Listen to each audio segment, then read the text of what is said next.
전 세계 선교지 소식을 전해드리는 월드리포트입니다. 폭발 참사가 일어난 베이루트는 크리스천 인구가 밀집돼 있는 지역이기도 합니다. 피해 상황을 기독교 구호단체 하트 포 레바논의 메이리가 자세하게 전해드립니다. Yes, very much so. And this actually specifically hit a high density of Christians in that area. Ashrafi, which is the capital of our capital, Beirut, has always often been a stronghold for Christians and all of its suburbs and all the neighborhoods that are around it. And that's a really highly populated area with churches from all different denominations and churches and places of worship.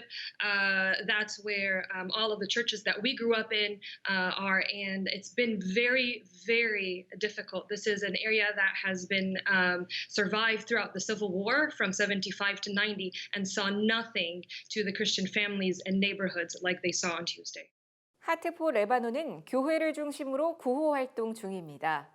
60-person staff on the ground going door to door to apartments who have been destroyed and devastated right at the epicenter of the explosion, but prioritizing churches and areas of worship so they can clean those up first and use them as shelters and allow the church to be what it needs to be, a lighthouse right now.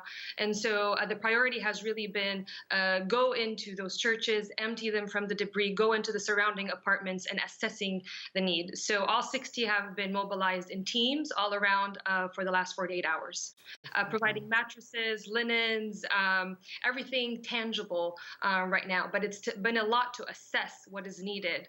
And so the cleanup was necessary at first. 현재 베이루트에 가장 필요한 건 식량이라고 합니다.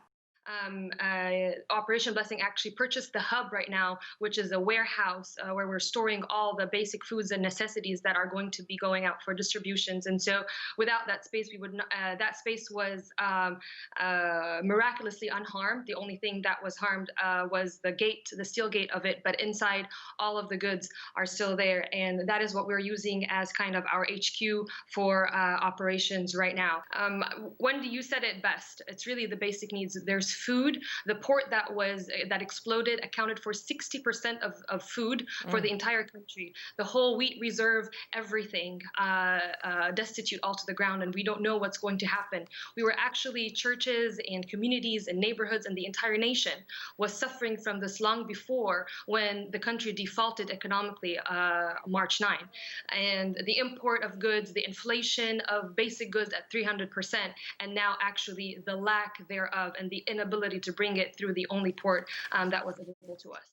한편 메이리가 폭발로 부서진 집안을 살펴보는 할머니의 영상을 소셜 미디어에 올려 화제가 됐습니다. And I posted it as my mom just kind of snuck a peek to tell me, it's all good.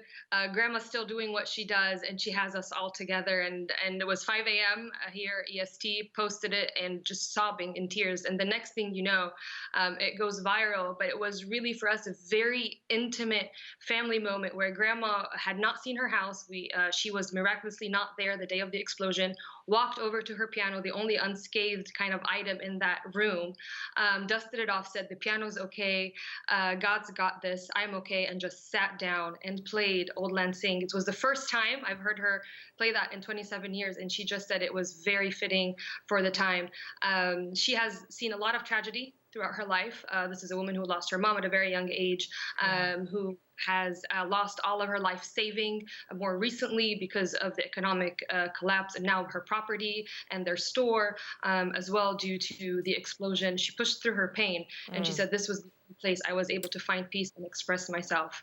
Wow. And that was a symbol of hope. That was a symbol of life, and it was something positive to cling on, not knowing what tomorrow will hold. 메이리는 마지막으로 레바논의 재건을 위해 기도를 요청했습니다. Thank you so much, and please do pray for the thousands who are homeless right now Yes. and who are lacking shelter. This is going to be a very long time of rebuilding.